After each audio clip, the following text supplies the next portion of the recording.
One of the fastest ways to end a marriage is to misunderstand what love is.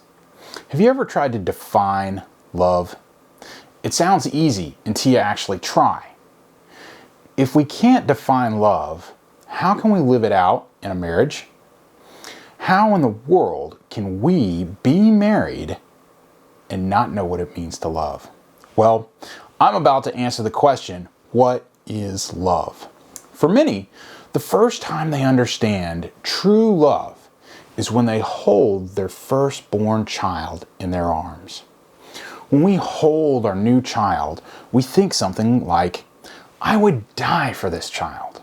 Not only would I die once, but every day I'm going to give up my desires for my life in order to give my child the best chance they can have. That simple thought process is the essence of true love. We give up our selfish desires to serve another person. True love is at its purest when the person that we're helping cannot give anything in return, like a newborn child. Now that we have a basic idea of what true love is, let's discuss what love isn't. We frequently say that we love things, like inanimate objects. I like to say that I love ice cream. When I say I love ice cream, you know I'm saying I find ice cream pleasurable to eat. Nevertheless, this turn of phrase leads to a lot of confusion. It's easy to become intellectually lazy and confuse pleasure with love. Love is not the same emotion that we get when we experience pleasure. And confusing love with pleasure is highly toxic to relationships. Pleasure love is toxic because as soon as a relationship stops bringing us pleasure, we think that we no longer love that person. How incredibly selfish and ugly is saying that we don't love someone anymore because they don't bring us the pleasure that we think they should. It's easy to have this selfish, pleasurable kind of love toward a person. We've all experienced having a crush and thinking we love somebody because of the way they make us feel when we're around them. But really what we love is ourselves. We love the way we feel. The experience of pleasure is not really love at all. It's just selfishness. The true emotion of love is feeling the desire to sacrifice ourselves to serve the other person. So the true love mindset, sacrifice, is very different than the pleasure love mindset, selfishness. Pleasure love thoughts are always selfish. True love thoughts are always selfless. Just think how damaging the pleasure love mindset can be to a marriage. The pleasure love mindset says, my spouse doesn't make me feel blank like they used to. I'm falling out of love. My spouse isn't attractive anymore. I don't know if I can stay in this relationship. It's my spouse's fault that I'm unhappy. They don't do blank anymore.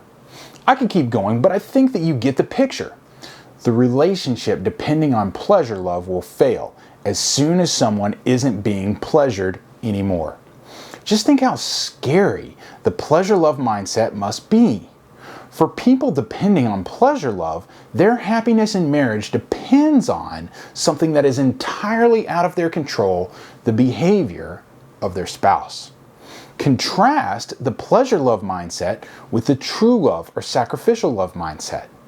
When we're in a relationship based on sacrificial love, our happiness in that relationship depends entirely on us, because service to the other person is what brings happiness. We are 100% in control of our service to the other person. So, we are 100% in control of our happiness in that relationship. Again, remember the baby? We're happy in our relationship with our children when we're serving them well. The children don't need to do anything for us to feel joy in that relationship. Even when our children are older and are disobedient, we find joy in helping them correct their poor behavior and become better people. The same is true in a marriage based on sacrificial love.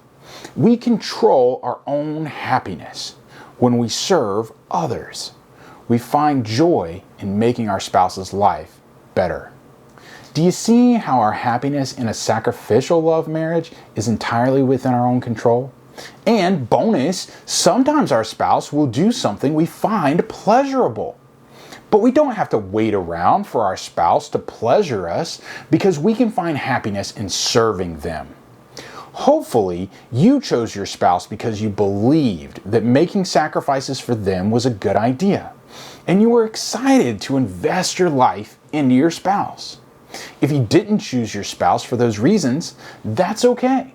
It's never too late to change your mindset. We can choose to start believing in our spouse today. We can make a commitment to put aside our own needs and our own desires and choose to serve our spouse. Let's choose to invest in the person that our spouse can become. In doing so, we can start to control our own happiness as we find happiness in serving our spouse. This kind of loving commitment forms a bond that is not easily broken. You may be wondering where I learned about love and how you can learn more. If you want to learn more, one good way is to like and subscribe. I do want you to know where I learned about love. One way was watching my grandparents and my parents. The other way was from reading the Bible. My parents and grandparents learned what they knew about love from the Bible as well. So all of my life, I've watched biblical principles lived out in marriages that I could observe from the inside. Whether you believe that the Bible is the Word of God really doesn't matter for the purpose of this discussion. My point about the Bible is simply this. The Bible contains knowledge that has been found useful for thousands of years. Over and over again, people have applied biblical knowledge to their relationships with substantial success. So even if the Bible is just an interesting fairy tale, it contains wisdom that is incredibly beneficial to living our best lives. The Bible describes God as a God of love. Love is central to God's character. The good news is that God came to earth as a man and died for the sins of all people, so that everyone could be reunited with God. This is the ultimate example of self-sacrificial love. If God is truly perfect, then He needs nothing. And there's no way that humans can benefit God. Nevertheless, God made the ultimate sacrifice by limiting Himself to human form and then sacrificing that life in order to benefit all of us. This ultimate example gives us a picture of love to which we can aspire. God's love is limitless and perfect. No matter how much we work or grow or improve, there's always room to love more deeply. Our great work is to improve our sacrificial love as much as we can. Can you imagine what the world would be like if every person in the world worked as hard as they could all of their lives to perfect sacrificial love?